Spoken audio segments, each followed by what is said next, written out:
এই জয় চলিছে ইনকলাব জিন্দাবাদ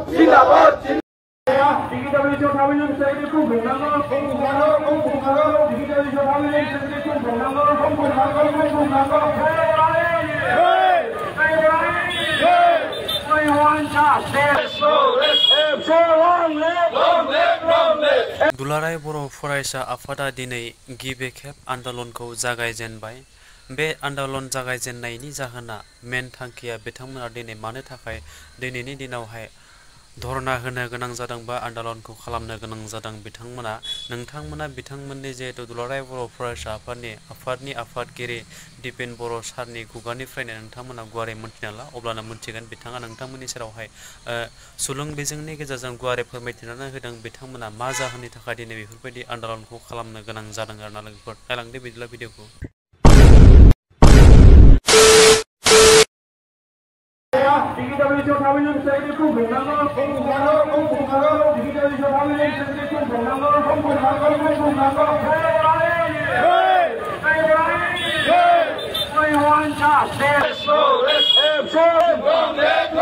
Pastor want to do amendment in the intercession of Parliament. Pastor want to do amendment in the intercession of Parliament. Student BTR amendment in the intercession. এই জয় চলিছে ইনকলাব জিন্দাবাদ। 5টা বছর চুক্তির প্রতিটো দফা রূপায়ণের কারণে কেন্দ্রীয় সরকার রাজ্য সরকার সম্মানীয় প্রধানমন্ত্রী ডাঙরিয়া গৃহমন্ত্রী ডাঙরিয়া মাননীয় মুখ্যমন্ত্রী ডাঙরিয়াক বারম্বার আমি খুব আগ্ৰহেৰে আহ্বান আৰু দাবী আৰু এই দাবী লৈ পেলাই আমি সন্ধ্যায় প্ৰতিটো সময়ত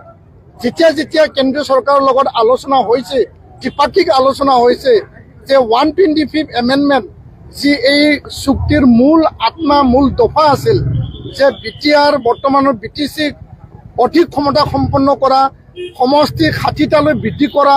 সীমা সম্প্ৰসাৰণ গহপুৰলৈকে অধিক গাঁও অন্তৰ্ভুক্তৰ যি বিষয় ইয়াত থকা যি পাৱাৰ এণ্ড ফাংচন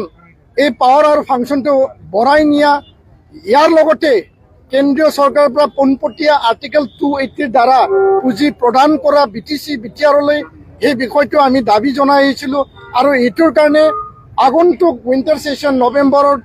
হ'বলগীয়া এই শীতকালীন অধিৱেশনত এই বিল পাছ কৰিব লাগে যি বিল 2019ত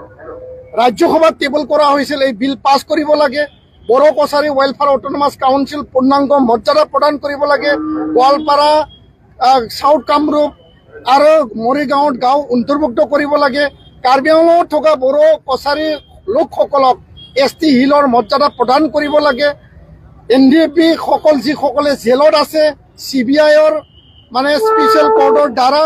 আৰু লগতে যিসকলৰ কেছ এতিয়াও পেণ্ডিং আছে তেওঁলোকক মুকলি আকাশত আনিব লাগে বিদ্যালয় প্ৰাধিকৰণৰ বিষয় আৰু যি আমাৰ যিবিলাক আন্তঃগাঁথনি উন্নয়নৰ কাৰণে 1500 কোটি টকা দিয়া হৈছিল এই প্ৰতিটো যি উন্নয়ন বা ইনফ্ৰাষ্ট্ৰাকচাৰ অনুষ্ঠান প্ৰতিষ্ঠান ইয়াত কাৰ্যকৰী কৰিব লাগে প্ৰতিষ্ঠা কৰিব লাগে আৰু এই বিষয়সমূহ লৈ পেলাই আজি নিখিল বড়ো ছাত্ৰ সন্থাই প্ৰায় 10টা মানে দাবী সন্মলিত এটা স্মাৰকপত্ৰ এটা ৰিমাইণ্ডাৰ আমি ডিচিৰ জৰিয়তে সন্মানীয় গৃহমন্ত্ৰী ডাঙৰীয়া সন্মানীয় মুখ্যমন্ত্ৰী ডাঙৰীয়াক আমি প্ৰেৰণ কৰিম আৰু এই কথাটো আমি উপলব্ধি কৰিছোঁ যে চুক্তি কৰা সময়ত যি ধৰণে বড়ো চুক্তি বড়ো শান্তি চুক্তিক আগ ধৰি পেলাই আলফা চুক্তি আদিবাসী চুক্তি কাৰ্বি চুক্তি ডিমাচা চুক্তি NLFT চুক্তি ATTF চুক্তি মণিপুৰৰ চুক্তি আৰু লগতে ইয়াত সকলো চুক্তিবিলাক মানে সশস্ত্ৰ গোটৰ লগত মানে প্ৰশস্ত হ'ল চুক্তি কৰা হ'ল আজি চুক্তি ৰূপায়ণৰ ক্ষেত্ৰত কেন্দ্ৰীয় চৰকাৰে কিয় প্ৰতাৰণা কৰিব বিচাৰে তেওঁলোকে আমাক প্ৰতাৰণাৰ দিশত লৈ যাব বিচাৰিছে নেকি আৰু ইয়াৰ কাৰণে আমাৰ এতিয়াও বিশ্বাস আছে কেন্দ্ৰীয় গৃহমন্ত্ৰী ডাঙৰীয়ালৈ প্ৰধানমন্ত্ৰী ডাঙৰীয়ালৈ আমাৰ আন্তৰিক এটা বিশ্বাস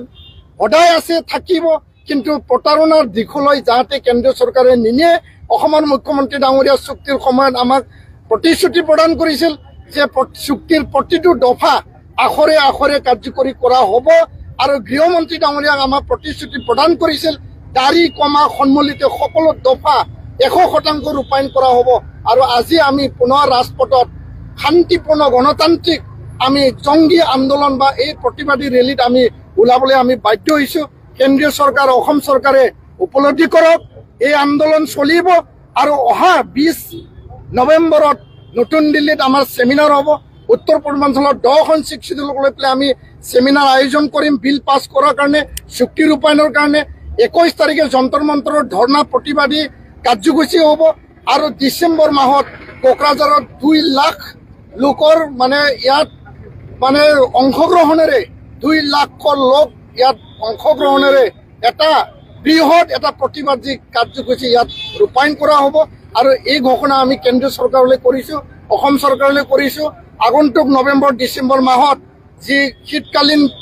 পাৰ্লিমেণ্ট সেশন হ'ব এই বিল পাছ কৰক চুক্তি আখৰে আখৰে ৰূপায়ণ কৰক এই দাবীৰে কেন্দ্ৰীয় চৰকাৰ আৰু অসম চৰকাৰে আমি আজি এই প্ৰতিবাদী কাৰ্যসূচীৰে আমি আপোনালোকক আহ্বান জনাইছোঁ আমি দাবী ৰাখিছোঁ আৰু আমাৰ গণতান্ত্ৰিক শান্তিপূৰ্ণ প্ৰক্ৰিয়া আৰু আন্দোলন অব্যাহত থাকিব চলি থাকিব